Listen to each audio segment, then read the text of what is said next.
Hapon na nga ako nasundo ni Mangkay at talaga namang gutom na ako nung time na yan. Kaya naman sabi niya ay ililibre niya ako ng food. Doon nga sa bagong bukas na kainan, malapit lang sa bahay namin. Walking distance nga lang to mula sa bahay namin. Kaya hindi ko na rin pinalagpas ang pagkakataon dahil bukod sa favorite ko ang shawarma, minsan lang talaga man libre si Mangkay. Ang dinayo nga pala namin dito ay yung buy one take one nilang shawarma rice bowl na worth 99 pesos lang. Kung ayaw niya naman mag-rice ay meron din silang buy one take one na pita worth 99 pesos din. Combo meal na worth 125 pesos, may pita ka na, may rice bowl ka pa, at syempre may kasama na rin niyang isang bote ng soft drinks. May solo meal din sila dito guys, add-ons, at may siomai din na 5 pieces for 55 pesos. Itinake out yan ni Mangkay kaya nilagay nila sa bowl pero sabi ko nga ay dito na lang namin kakainin para mas feel ko naman na kumakain ako sa labas. Minsan kasi hindi ko din talaga ma-feel yung libre niya sa akin pag sa bahay ko kinakain dahil marami nga akong kasalo doon. Hindi naman sa nagdadamot ako pero alam mo yun pag may anak ka na, parang lahat na lang ng kakainin mo gusto mo ipapakain mo rin sa kanila. Dami ko naman sinasabi, ito na nga i-review ko na.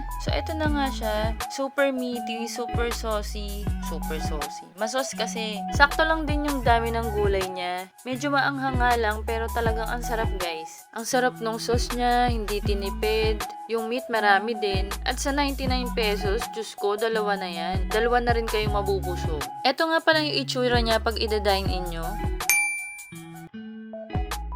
O diba, talagang sobrang nakakatakam. Kaya ano pa hinihintay nyo guys? Arat na! Dito lang yan sa number 36 Central Avenue, Colyat, Quezon City. Meron din silang Facebook page, hindi ko alam kung nagde-deliver sila. Pero yung store nila dito ay open mula 3 PM hanggang 12 midnight. Kaya yung mga mahilig mag-midnight snack dyan, pwede nyo silang puntahan dito. So paano? Kita-kits na lang tayo dito. And baka pwede na rin makalambing. Pa-follow naman po ako, tas please like and share po ng video para mas marami pa po makapanood. Thank you!